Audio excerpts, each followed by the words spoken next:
جی ایک اور دعا ہے جو اہل بقیع کے لیے ہے. السلام علیکم دار قوم مؤمنین واتاکم ما توعدون غدا مؤجلون وانا ان شاء اللہ بکم للاحقون اللہم اغفر لأہل بقیع الغرقد. السلام علیکم کا مطلب ہے تم پر سلامتی ہو، دار قوم مؤمنین مومن قوم کے گھر والوں یعنی جو قبرستان میں ہو.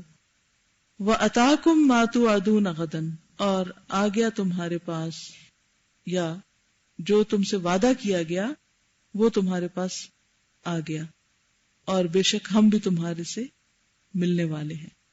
اے اللہ بقیع والوں کو معاف کر دے.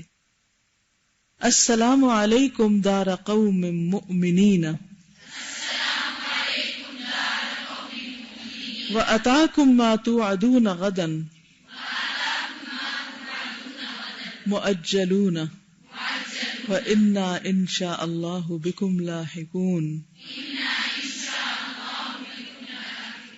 اللہم اغفر لأہل بقیع الغرقد.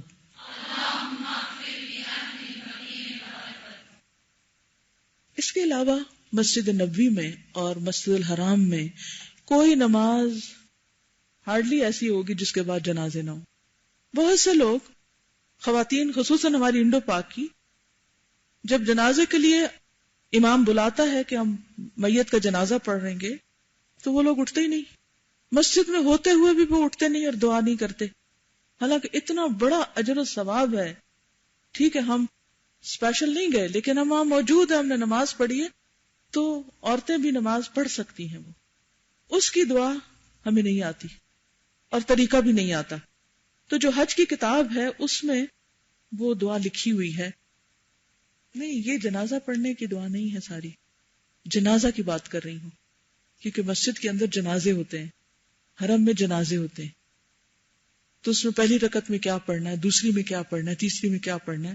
لیکن میت کی بخشش کی دعا اگر یہ آپ کو آتی ہے تو آپ کھڑے ہو کے جب امام اللہ اکبر کر کے وہ کرتا ہے تو آپ یہی پڑھ دیں.